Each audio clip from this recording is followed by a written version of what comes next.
오늘 누가복음 1장 1절에서 80절에 있는 말씀을 본문으로 삼고 광야에 외치는 자의 소리, 이런 제목의 말씀을 드리도록 하겠습니다.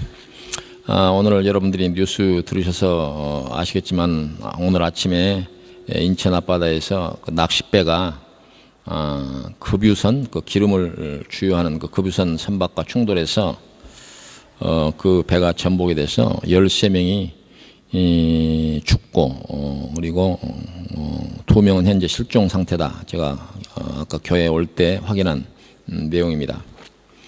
아침 6시 그 깜깜할 때 그 배가 부딪혀 가지고 그 어두운 속에서 그 시야가 확보 안 된 상황에서 배가 부딪혔던 것 같습니다.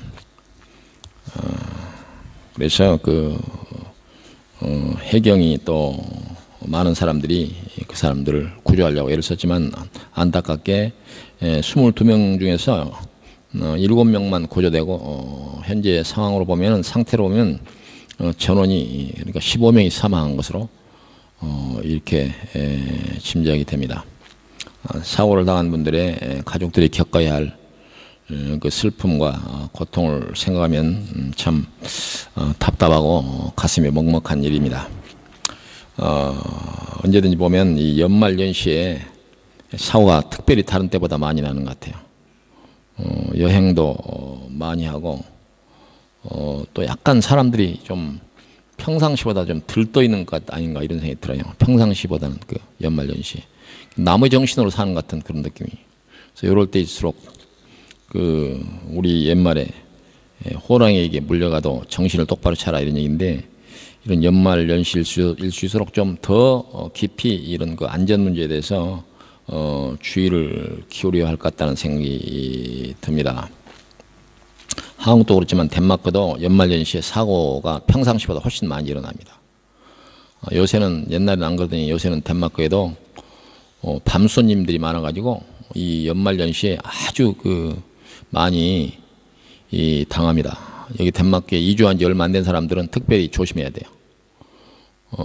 그래서 만약에 장시간 집을 비우고 어디 나가는 경우도 집안에 그 불 중에 그 전기세 아끼지 말고 큰 제일 환한 불을 하나 켜놓고 라디오나 그 텔레비전을 켜놓고 나가세요. 그것이 가장 효과적인 일이 아닌가 이렇게 생각이 되는데, 거의 모든 사람들이 한 번씩은 그죠? 우리 교회에 출석하는 분들도 거의 모든 사람들이 당했으니까 최근에 오신 분들 특별히 조심해야 돼요. 그것을 아주 노리는 사람들이 연말 연시는 아주 이제 대목이다, 아마 이렇게 생각하는 것 같아요. 전국적으로 여러 그 통계를 보면 굉장히 많이 아주 그 당한다. 그래서 옛날하고 같지 않고, 또 요새는 뭐 다는 안 그러겠지만 그 행정의 그 통제와 관리를 받지 못하는 난민들이 많이 있어요. 그래서 요새 경찰들도 옛날 같지 않게 여기저기에서 순찰을 돌고 이런 모습을 보게 되는데, 여러 두루두루 현재 그 우리가 조심해야 할 일들이 많이 있습니다. 그리고 앞으로 좀 시간이 남아있긴 하지만 31일 날은 그 폭죽놀이를 하는데, 절대로 어린이들 데리고, 어른들도 마찬가지예요. 그 폭죽놀이 하는데 가지 마세요. 멀리서도 볼 때도 조심해야 됩니다. 저도 한번 봤는데 아주 큰 사고가 날 뻔했어요. 이게 병이 꽂고 쏘는데 병이 옆으로 쓰러지니까 가서 이 그 폭죽이 담벼락을 뚫고 들어가는데 아주 견고한 콘크리트 벽을 뚫어버리더라고요. 그 사람한테 당하면 그건 뭐 사람 여지없죠. 그리고 전국적으로 연말 연시에 덴마크 사람들이 굉장히 많이 다칩니다. 눈이 나가고 손이 부러지고 뭐 발이 나가고, 이 연말 연시 좋은 때 그런 일을 당해서 쓰겠어요. 어찌됐든 우리 성도들 특별히 조심하시고, 여행 준비하는 사람들, 계획하는 분들 연말 연시에 특별히 조심하시기를 바랍니다. 이제 12월 달이 됐는데, 12월 달이면 성탄절이 들어있고, 그래서 오늘부터 11주일, 17일주일, 그리고 24일주일 연이어서 성탄절 관련 그런 설교를 하려고 합니다. 성탄절은 우리 기독교인들에게 가장 중요한 그런 절기이고 또 가장 경건하게 보내야 되는 그런 절기라고 할 수가 있는데, 오늘은 제일 먼저 세례 요한의 탄생과 그 배경 그리고 그 의의를 생각해 보도록 그렇게 하겠습니다. 마태, 마가, 누가, 요한, 공이 이 세례 요한의 이제 그런 스토리가 기록되어 있는데, 약간 그 내용은 서로 다르지만 전체적으로 보면 세례 요한이 이 세상에서 태어난 그런 모든 과정들 그리고 그 의의 이런 것들이 잘 소개되어 있습니다. 오늘 이제 누가복음을 본문으로 삼아서 읽었지만, 오늘 전하는 그 말씀은 그 마태, 마가, 누가, 요한 전체 서신서에 기록된 그런 내용들, 그리고 또 성경에는 기록되지 않았지만 그 옛날 전승이라고 그래서 요세푸스나 이렇게 당시에 그 유명한 이런 그 역사가들이 증언했던 세례 요한에 대한 이런 얘기들이 오늘 포함이 되리라고 생각이 됩니다. 우리가 이 세례 요한의 일생, 세례 요한의 또 많은 그 어록, 그리고 세례 요한의 그 행했던 모든 일들을 볼 때 우리가 중점적으로 우리가 보아야 되는 그런 방향은 우리 세례 요한처럼 살자, 그런 얘기가 아닙니다. 다른 성경도 마찬가지지만 성경에 등장하는 많은 그 위인들이 등장하는데, 우리가 그 사람들을 본받자 그런 얘기가 아닙니다. 성경은 전체적으로. 그게 뭐냐면 하나님께서 그 사람들을 어떻게 인도하셨는가, 이걸 이렇게 우리가 그런 측면에서 봐야 성경을 바로 본다, 그런 얘기예요.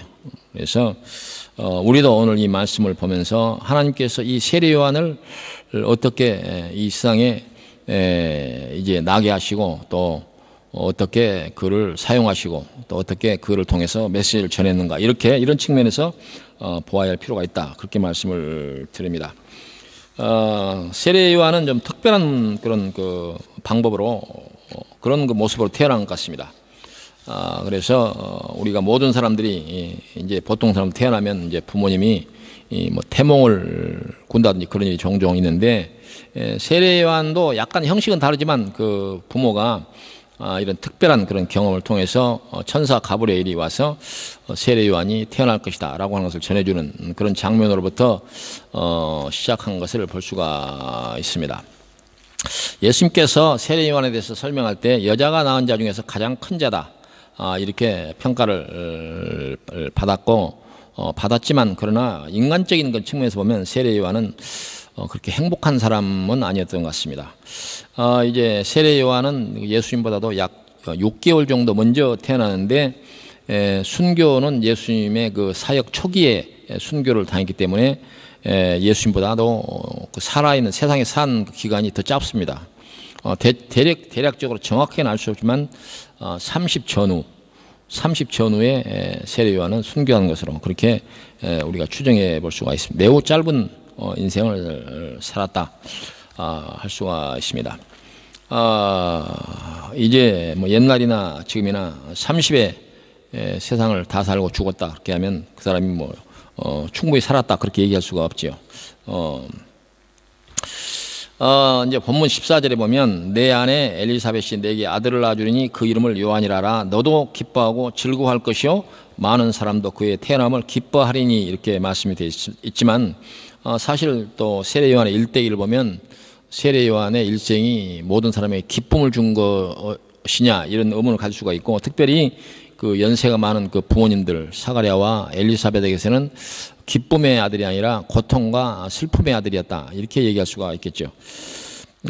이제 이런 표현이 어떨지 모르지만 순교도 사람이 죽을 때도 왜 순교라고 하면 좀 폼나게 이렇게 죽을 수도 있는데, 세례 요한은 그런 모습으로 죽지 않았습니다.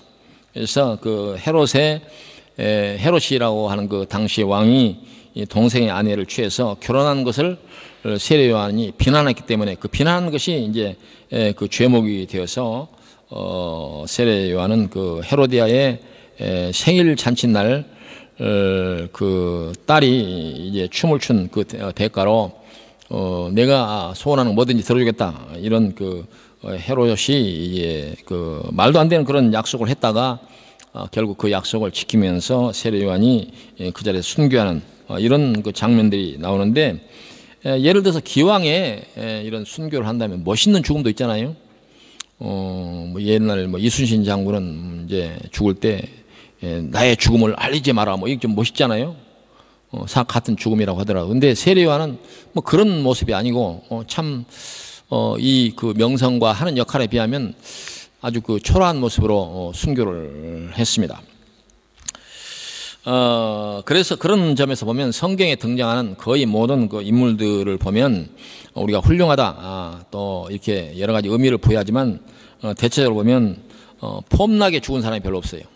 그래서 이제 지난주에도 설명했지만 예수님의 12 제자들도 보면 12 제자가 하나같이 그 사도 요한 외에는 다 이제 순교를 한 것으로 그렇게 여러 기록을 통해서 알 수가 있고, 그 순교의 그 모습마다 뭐 멋있게 뭐 죽음이 멋있을 리가 없지만 어찌됐든 폼나는 죽음이 없어요.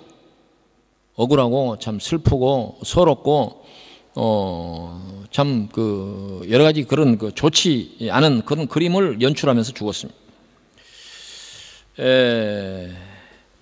12 제자 외에도 성경에 등장하는 그 위대한 모세도 죽을 때 그가 일생 동안에 했던 그 역할에 비하면 너무 초라하게 그 가나안을 바라만 보고 거기에서 그 산에 올라가서 죽고 그 후에 그의 무덤을 아는 자가 없더라 뭐 이렇게 설명된 걸 보면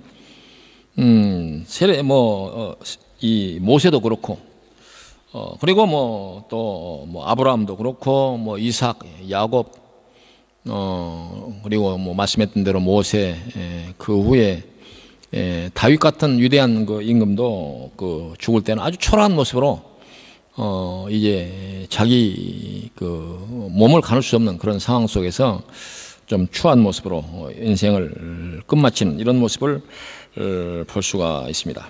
이런 모습들을 보면 하나님을 섬기고 또 예수를 믿는 이 기독교인으로 산다고 하는 것이 그렇게 막 멋있거나 폼나는 그런 일은 아니다, 그런 얘기입니다.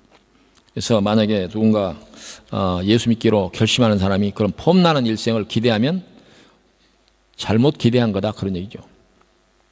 잘못 기대한 거다. 예수님께서 세례 요한에 대해서 그 하신 말씀 중에서 마태복음 11장 7절에 보면 무리에게 요한에 대하여 말씀하시되 너희가 무엇을 보려고 광야에 나갔더냐, 바람에 흔들리는 갈대냐, 그러면 너희가 무엇을 보려고 나갔더냐, 부드러운 옷 입은 사람이냐, 부드러운 옷을 입은 사람은 왕궁에 있느니라, 이렇게 말씀하고 있습니다.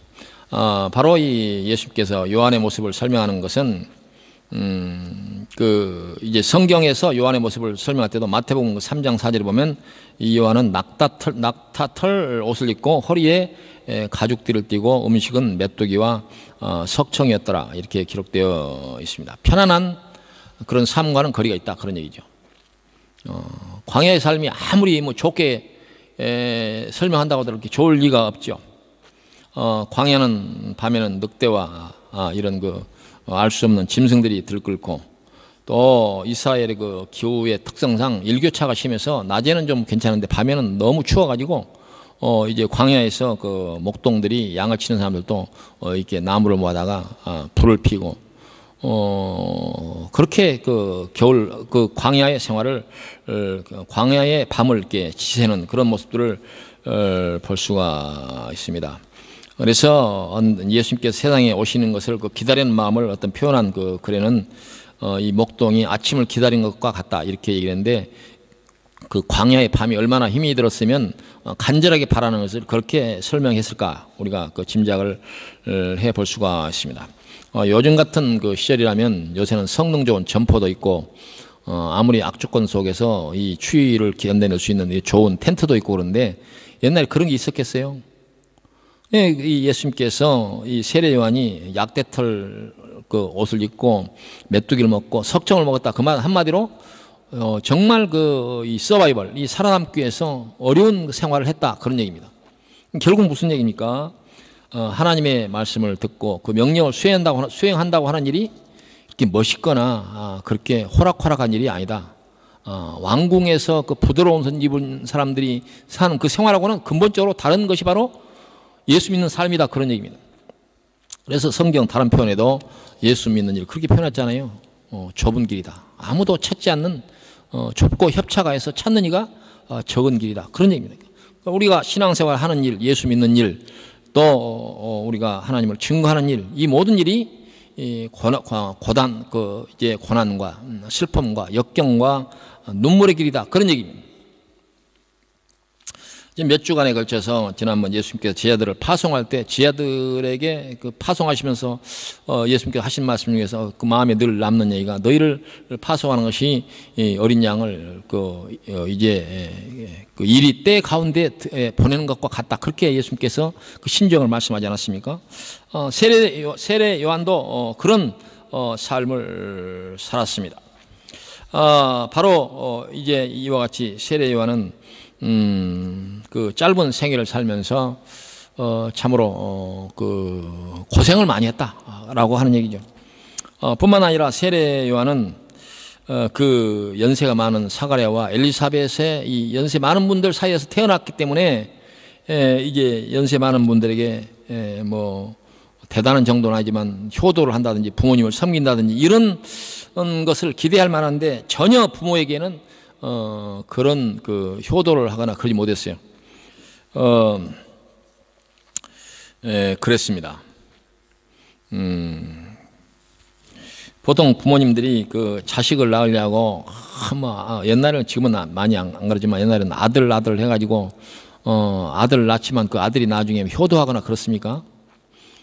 이 사가랴와 이 엘리사벳이 뭐 그런 효도까지는 기대하지 않겠지만, 이 아들은 정말 그 한 30여 년 산 동안에 그 부모에게 애가심, 정말 고통스러운, 그러니까 부모에게 효도를 못한 아들이다, 그런 얘기입니다.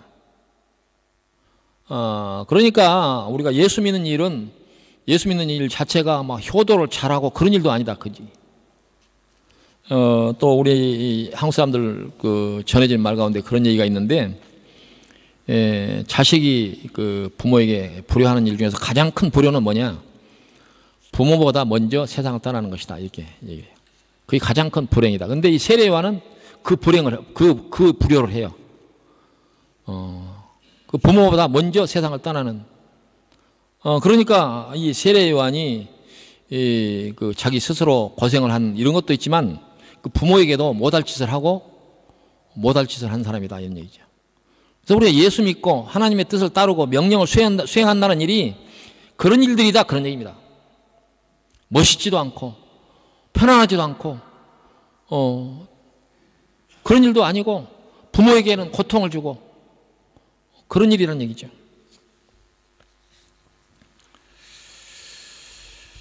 성경 기록에 보면 세례 요한이 또 세례 요한에 대한 그 평가 중에는 세례 요한이 예수님을 제대로 그 이해를 못했다. 그래서 후에 예수님께서 그의 예수님에 대한 그 이해를 교정을 해줬다. 그런 그 여러 기록들을 볼 수가 있는데, 마태복음 11장 2절 이하에 보면 요한이 옥에서 그리스도께 하신 일을 듣고 제자들을 보내어 예수께 여짜오되 오실 그이가 당신이오이까?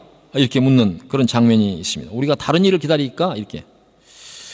세례 요한에게 우리가 기대하는 것이 있다면 그런 신성한 일을 감당하기 때문에 정말 신출 귀몰한 그런 능력이 있을 것이다, 그렇게 기대할 수 해봄직도 하지만 따져놓고 보면 모르는 것도 있는 그런 아주 나약한 그런 사람, 예수님에 대한 그 오해가 있었죠.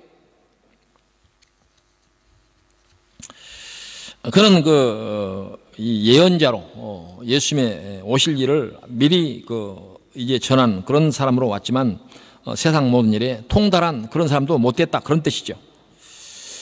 세례 요한은 또 참으로 겸손한 사람이었다, 이렇게 성경이 전하고 있는데, 요한복음 3장 3절에 보면 그는 흥하여야 하겠고 나는 쇠하여야 하리라. 이보다 더 겸손한 이런 표현이 어디 있겠어요.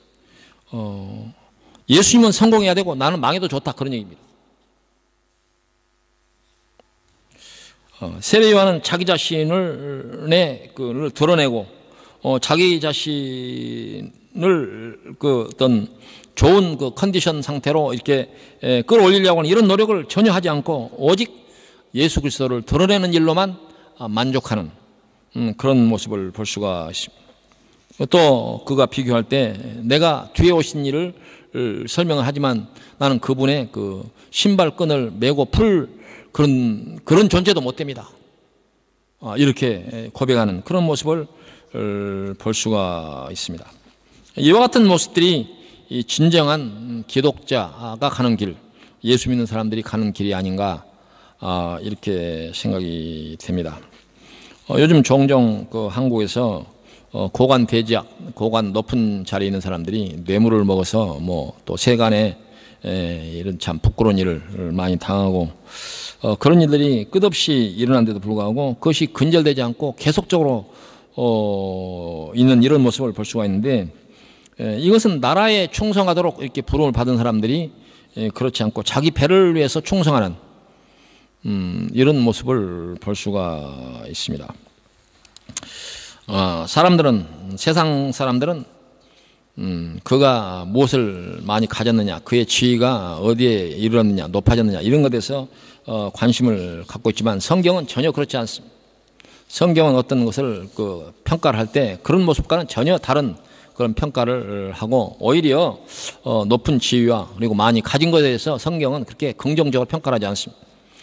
부자가 약대에 바늘귀로 들어가는 것보다 더 천국에 가는 것이 어렵다 이렇게 말씀하신 부분이나 그리고 또 이제 히브리서 1장 21절 보면 세상에 약한 것들을 택하사 강한 것들을 부끄럽게 하려 하시며 하나님께서 세상에 천한 것들과 멸시받는 것들과 없는 것들을 택하사 있는 것들을 폐하려 하시나니 이는 아무 육체도 하나님 앞에서 자랑하지 못하게 하려 하심이라. 그래서 하나님 앞에서 우리가 예수 믿는 그 일로 말미암아서 자기의 것을 자랑할 수 있는 그런 기회를 애시당초 예수님은 주시지 않는다. 그게 바로 예수 믿는 길이다 그런 얘기죠. 요즘 우리 한국교회가 위기의 일로에 있습니다. 그건 왜 그러냐? 교회가 예수님께서 그 생각하시는 또 성경이 가르치는 그런 교훈 안에서 우리가 예수 믿는 자의 길, 기독자가 가는 길을 찾는 것이 아니라 한국교회는 자꾸 부자가 되려고 한다. 부자들의 친구가 되려고 한다. 그런 비난을 받고 있습니다. 정말 우리가 이 성탄절 무렵에 항상 우리가 입에 올리는 이 세례 요한의 순교에 대해서 한국교회가 말할 자격이 있는가 돌이켜볼 일입니다.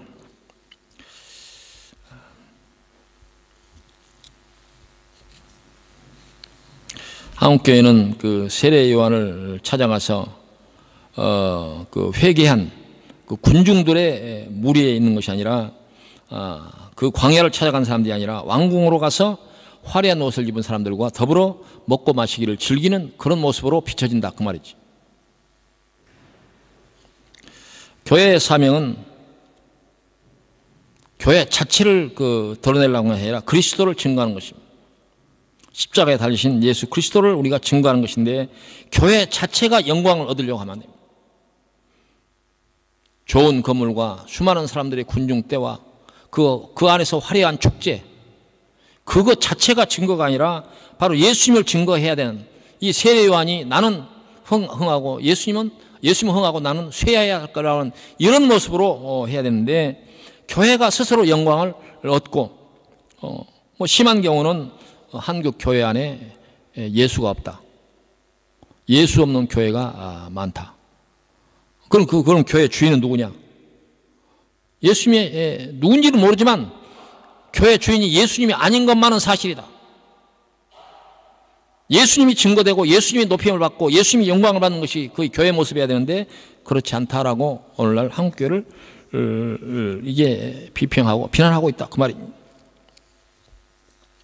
예수님께서 예루살렘에 올라갔을 때 제일 먼저 예루살렘 그 성전에 올라갔을 때 모습을 여러분들이 기억하실 것입니다.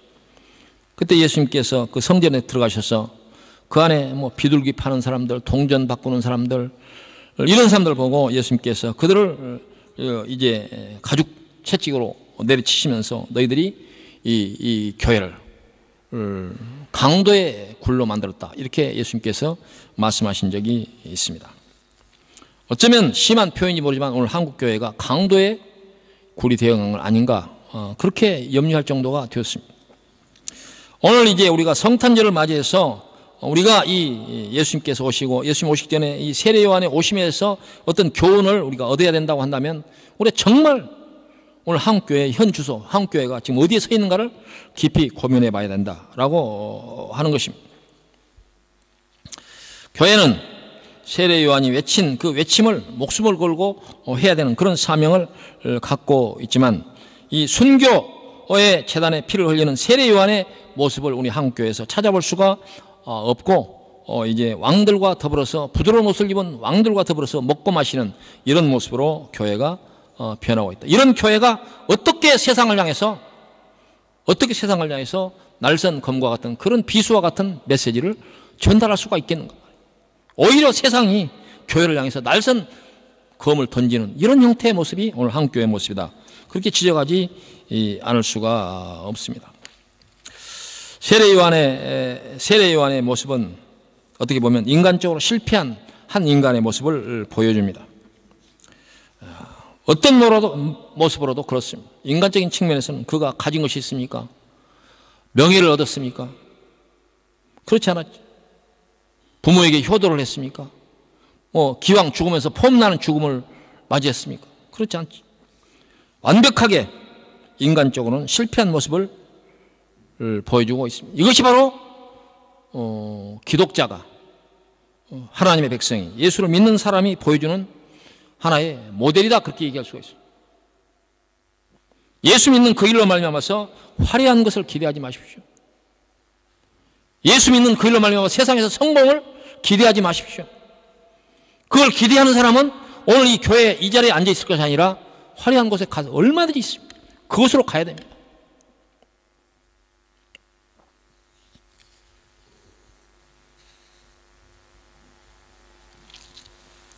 세례 요한이 그래도 이 세상에 나와서 하나님의 종으로서, 선지자로서 역할을 잘했다라고 평가를 한다면, 그가 인간적인 그런 영광을 얻었다고 하는 그런 이유가 아니라 그가 그 많은 어려움과 고통과 눈물과 불효를 다 이제 하면서까지 자기에게 주어진 그 사명을 다했다라고 하는 점이라고 할 수가 있습니다. 세례 요한이 외친 이 가장 그 대표적인 두 말은 뭐냐?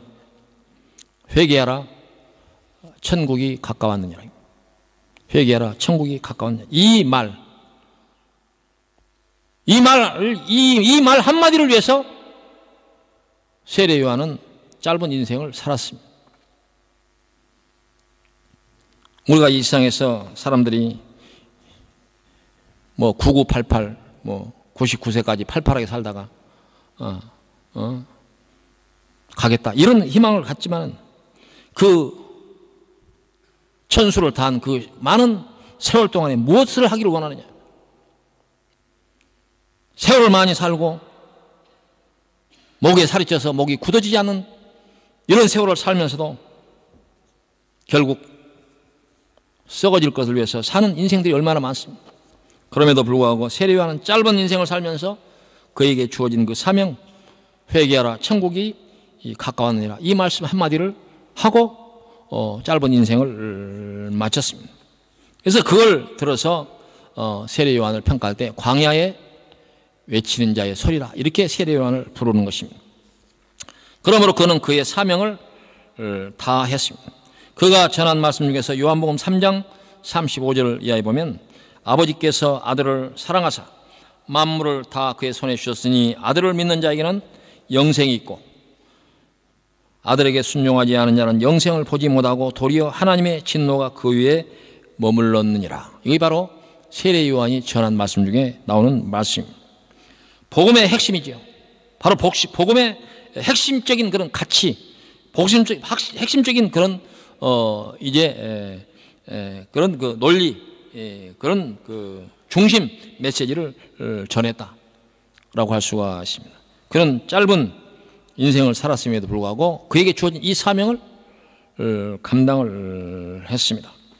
바로 세례 요한은 하나님의 메시지를 세상에 전하는 사람으로서 자기에게 주어진 임무를 다 했고 또 그 임무를 다하기 위해서 모든 고난과 모든 또 슬픔과 또 모든 견뎌야 할 것들을 견딘 그런 사람이 되었습니다. 우리는 이 세례 요한처럼 그런 훌륭한 그런 임무를 우리가 부여받지는 못했지만 아무리 작게 보이는 변변찮게 보이는 사람이라고 하더라도 누구에게든 한 시대를 향한 그런 사명이 있게 마련입니다. 세례 요한에게만 사명이 있는 것이 아니라 우리에게도 사명이 있다, 그런 말입니다.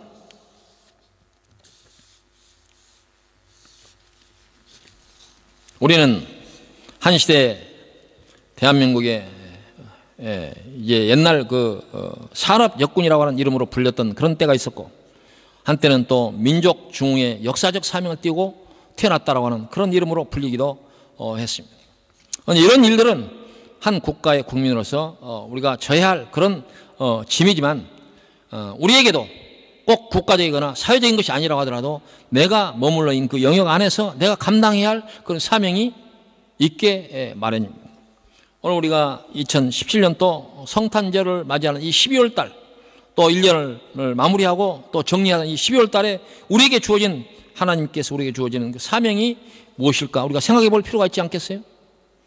그냥 예수님만 오시고 세례 요한만 와서 이 세상에 와서 외치고, 그럼 우리가 구경꾼으로서 이 12월을 보내면 우리가 기독교인으로서 예수 믿는 사람으로서 잘 보냈다, 그렇게 얘기하기는 어려울 것입니다. 우리에게 지어진 시대적 사명이 우리에게 주어진, 우리가 한 시대를 살아가야 하는 의라고 할 수가 있는데, 세례 요한은 그 의를 다한 사람이었다고 한다면 이런 신앙의 선배를 가진 기독자로서, 예수 믿는 사람으로서 우리에게도 주어진 그 사명을 감당해야 할 그런 그 사명이 있다라고 하는 것입니다. 이 선지자들의 그 모든 일대기를 보면 눈물이 없고 고통이 없는 지도자가 없었던 것처럼 우리에게 주어진 사명을 감당해야 된다 하면 우리에게 주어지는 어떤 그 희생과 이와 어떤 고난도 감수하겠다는 이런 각오가 있어야 할 것입니다. 말씀드린 것처럼 성경에 등장하는 모든 하나님의 종들이 그렇게 살지 않았습니까? 바로 역경 고난의 길을 걸었던 것들이 바로 이런 신앙의 선배들이 걸어왔던 길이고, 또한 세례 요한이 걸어왔던 길이고, 또 예수님께서 걸어왔던 길이라고 할 수가 있습니다. 그것이 바로 우리가 따라가야 할 숙명이고, 우리가 예수 믿는 사람들이 따라가야 할 사명이라고 할 수가 있습니다. 여러분들은, 여기에 있는 모든 사람들은 한국 사람으로서 이제 특별한 일이 없다면 한국에서 살았어야 할 사람들입니다. 그것이 자연스러운 일이겠죠. 그럼에도 불구하고 여러분들은 여러 가지 이유 때문에 덴마크에 와서 살고 있습니다. 하나님이 특별하신 사명이 있다고 생각하지 않으세요? 한국에 살아야 할 사람들이 왜 덴마크에 와서 사는지 그 특별한 것이 있다고 생각하지 않으세요? 한국처럼 똑같이 먹고 사는 것으로 만족해야 될 것 같은 생각이 안 들잖아요. 특별한 이유 때문에 여러분 보냈다고 생각하지 않으세요? 그걸 금년도 12월 달에 한번 찾아보기를 바랍니다. 아마 하나님이 여러분들에게 그런 특별한 사명을 주시기 위해서 덴마크에 보냈다면 그것이 뭘까 이렇게 고민해 보기를 바란다, 그런 말입니다. 우리가 각각 해야 할 일이 많이 있지만 우리가 각각 또 한 가정의 가장으로서, 또 어떤 크고 작은 사회에서 한 일원으로서, 아니면 국가적인 또 사회적인 그런 어떤 단체 안에서 그 일을 우리가 감당할 일들이 많이 있지만, 우리 예수 믿는 사람으로서 우리가 감당할 역할이 있을 것이다 라고 하는 것입니다. 그게 바로 뭐냐? 바로 예수 그리스도가, 예수님께서는 우리에게 그리스도가 된다고 하는 사실을 전하는 그 일이 바로 우리에게 사명이다, 그런 얘기입니다. 그게 바로 우리가 예수 믿는 사람들이 감당해야 할 시대적 사명이고, 우리가 덴마크에 와서 증거해야 할 그런 우리의 사명이다라고 할 수가 있습니다. 성탄절은 대부분 즐거운 그런 명절로 선물을 주고받고 또 좋은 사람들과 더불어서 파티를 하고 이런 일로 이제 보낸 것이 대부분입니다만은, 그러나 예수 믿는 사람들은 성탄절을 좀 의미 있게 보낼 필요가 있습니다. 바로 우리가 찬송가 있는 것처럼 기쁘다 구주 오셨네 만백성 맞으라 라고 하는 이 말을 외쳐야 됩니다. 이 말을 외쳐야 되는 것이 바로 성도들의 사명이라고 할 수가 있고, 요한복음 3장 16절에 말씀하신 것처럼 하나님이 세상을 이처럼 사랑하사 독생자를 주셨으니 이를 저를 믿는 자마다 영생을 얻게 하려 하심이라 라고 하는 말씀을 외쳐야 할 사명이 우리에게 있다는 말입니다. 바로 그것을 전하는 것이 여러분과 제가 이 시대 또 12월 달에 또 성탄절에 연말 연시에 우리가 이제 감당해야 할 그런 사명이라고 할 수가 있습니다. 결론의 말씀, 마가복음 1장 2절 이하에 있는 말씀인데, 선지자 이사야 그래 보라 내가 내 사자를 내 앞에 보내느니 그가 내 길을 준비하리라. 광야에 외친 자의 소리가 있어 이르되 너희는 주의 길을 준비하라. 그의 오실 길을 곧게 하라. 기록된 것 같이 세례 요한이 광야에 이르러 죄 사함을 받게 하는 회개를 세례를 전파하니 온 유대 지방과 예루살렘이 사람이 다 나아가 자기 죄를 자복하고 요단강에서 그에게 세례를 받더라. 요한은 낙타털 옷을 입고 허리에 가죽띠를 띠고 메뚜기와 석청을 먹더라. 그가 전파이르되 나보다 능력 많으신 이가 내 뒤에 오시나니 나는 굽혀 그의 신발끈을 풀기도 감당하지 못하겠노라. 나는 너희에게 물로 세례를 베풀었거니와 그는 너희에게 성령으로 세례를 베푸시리라. 그때 예수께서 갈릴리 나사렛부터 와서 요단강에서 요한에게 세례를 받으시고 곧 물에서 올라오실 때 하늘이 갈라짐과 성령이 비둘기같이 자기에게 내려오심을 보시더니 하늘로부터 소리가 나기를 너는 내 사랑하는 아들이라 내가 너를 기뻐하노라 하시니라 말씀하셨습니다. 바로 이와 같은 사실을 전하기 위해서 세례 요한은 그 소임을 다한 줄로 믿습니다. 우리가 하나님 앞에 잘했다 칭찬받는 것은 우리의 삶 속에서 그리스도를 드러나게 하고 그리스도를 증거하는 일이라고 할 수가 있습니다. 그 일을 위해서는 세례 요한이 겪었던 그 고난의 길도 마다하지 않고 필요하다면 순교의 제단에 피를 흘릴 수 있는 각오가 있어야 그것이야말로 기독교인이 하나님 앞에서 당당히 설 수 있는 그런 모습이라고 할 수가 있을 것입니다. 이 말씀 앞에 또 이 세례 요한이 감당했던 이 모든 것을 소개하는 이 말씀 앞에서 마음 깊은 곳으로부터 각오와 또 이제 이런 다짐을 새롭게 하면서 아멘 할 수 있기를 바랍니다. 기도하십시다. 고맙고 감사하신 여호와 아버지 하나님, 성경에 등장하는 많은 선지자들도 그렇지만 오늘 본문 가운데 소개된 이 세례 요한은 인간적으로 보면 참으로 슬픈 인생을 살면서 하나님께서 그에게 부여한 사명을 감당했다고 하는 사실을 오늘 말씀을 통해서 듣게 하시니 고맙습니다. 우리 자신들을 돌이켜볼 때 예수 믿는다고 하면서 고난은 나의 것이 아니요 오직 영광만을 위해서 살았던 것 아닌가. 우리가 어려운 일은 피하고 오히려 좋은 것들만 찾으면서 그것이 기독인의 삶이라고 생각한 것은 아니었던가 돌이켜보는 그런 귀한 시간을 갖게 하시고, 올해 2017년도 성탄절을 맞이하는 12월 달에 들어서 우리가 정말 깊이 참 신앙인의 길을 고민해 볼 수 있는 그런 우리 성도들 될 수 있도록 인도하시고, 정말 깊은 진지하고 신실한 그런 신앙의 길에 우리가 어떤 길을 가야 되는지 깊이 기도하고 또 고민하는 그런 12월 달 될 수 있도록 인도하여 주시옵소서. 감사를 돌렸고 예수님 이름으로 기도하옵나이다. 아멘.